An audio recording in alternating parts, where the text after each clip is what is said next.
दांदरपुर में गांव में 21 जून को कथावाचक मुकुटमणि यादव को भागवत कथा के पहले दिन के बाद शाम को ग्रामीणों के बीच बातचीत का एक और वीडियो वायरल हो गया है। इस वीडियो में मुकुटमणि यादव गांव के ब्राह्मणों द्वारा उनकी जाति पूछे जाने पर कह रहे हैं कि पहले तो उनकी कोई जाति नहीं है, वे महात्मा संत हैं और 14 साल से भागवत कथा कर रहे हैं।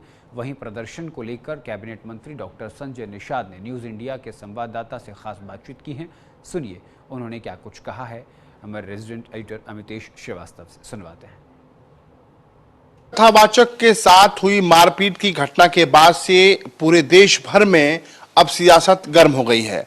इस वक्त हमारे साथ यूपी सरकार के कैबिनेट मंत्री डॉक्टर संजय निषाद जी हैं, जो इस पूरे मामले में बहुत सख्त नजर आ रहे हैं। सरकार से दोषियों पर कड़ी कार्रवाई की मांग कर रहे हैं और कह रहे हैं कि इस तरह की तस्वीर कतई जायज नहीं है।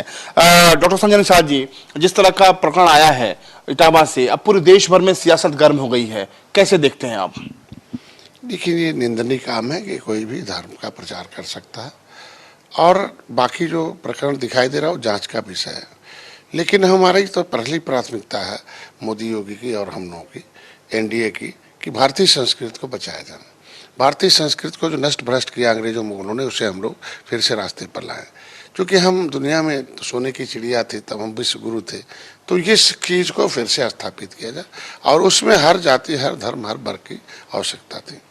अगर इस चीज़ को जो व्यवस्था जिस तरीके से जाति द्वेष फैलाया जा रहा है, अगर दोनों तरफ की बात कर रहा हूँ कि अगर इस व्यवस्था को कायम रहता तो शायद मुर्मू जी आज राष्ट्रपति नहीं होती, बहन जी आज मुख्यमंत्री नहीं होती, तमाम ऐसे लोग मुख्यमंत्री नहीं होते। खुद ही बनाया मुख्यमंत्री मोहन यादव को, फिर सैनी को बना रखा राजस्थान। तो इस तरीके से दलितों, पिछड़ों, शोषितों को, ये अंग्रेजों मुगलों से उजड़े लोग हैं, ये कानून बनाकर उजाड़ा गया है इन्हें। ये जो है देश को राष्ट्रवाद के अनुसार उजड़े हैं, लड़ने के नाते उजड़े हैं। पाइपलाइन, पॉलीथीन सड़कों पर हैं। ये तो खाली नेता चश्मा की एक जाति दिखाई दे रही। 193 जातियां हैं जो निर्बल हैं अंग्रेजों के कानून। उत्तर प्रदेश में देश में 578 जातियां हैं जिन्होंने अंग्रेजों ने कहा क्रिमिनल कास्ट है, ये अंग्रेजों से लड़ रहे हैं, राष्ट्रवाद होना क्रिमिनल है। ये तरीके से इन जातियों के साथ कब न्याय होगा, कब ये लोग खड़ा रहेंगे?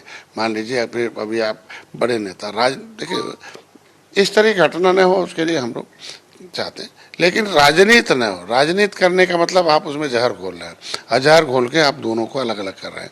भाई अगर यादव से यदुवंशी हैं तो हम तो साथ में है ना। कृष्ण जन्मभूमि को मुक्ति आंदोलन चला रहे हैं हम लोग, हैं। हम अगर क्षत्रिय वंशज हैं, भगवान राम ने साथ राज को गले लगाया, तो आज देखो 56 फुट की मूर्ति लगी हुई यहाँ, तो हम लोग उसको क्लोज कर रहे हैं, हम लोग एक साथ आ रहे हैं। अगर इनके अंदर कुछ होता तो माननीय मुलायम सिंह अमर सिंह को नहीं बुलाते, अमर सिंह एंड कंपनी का साथ लेकर सत्ता में नहीं आते। अगर ये कटता होती तो बहन जी ने सतीश मिशन कंपनी को नहीं सामने। ये ऐसा है कि छोटे छोट वाले राजनेता तमाम सलाहकार हैं जो कोई मौका पाते बिना किसी पैड़ा को उसको बढ़ा देते हैं। नतीजा है कि क्या यादव भर वोट से आप सफल हो जाएंगे? क्या उनके यहाँ अपर कास्ट में एक हो जाएंगे? एक होने से हो जाएगा? भाई सबका वोट चाहिए ना आज के दिन में। इस तरीके से बिना वोट के नहीं होगा। और यह धीरे धीरे संविधान से देश चलता है, अब कानून से देश चलता है। कानून को हाथ में लेने का किसी को हक नहीं है। इस तरीके का वो जांच का विषय, जो दोषी होंगे उनके कार्रवाई हो। लेकिन प्रथम दृष्टया अगर आप कहते नहीं सभी लोगों के लिए धर्म है, तो कोई भी कहता, हम तो निषाद संस्कृति है, हमारे लोग तो ब्राह्मण, वैदिक एवं ब्राह्मण धर्म पुस्तक में पेज नंबर 10 पर लिखा है ना, निकृष्टों के पश्चात भारत में जिस संस्कृत आगमन हुआ, निषाद संस्कृति जानते हैं। उसमें गंगा का ज्ञान, धर्म का ज्ञान निषादों ने, पृथ्वी गुरु ब्राह्मण, ब्राह्मण गुरु निषाद है, नारद के गुरु कालू बाबा धीवर थे। तो इसका मतलब थोड़ी होगा कि इस व्यवस्था को हम के उसमें कटुता पैदा की जाए।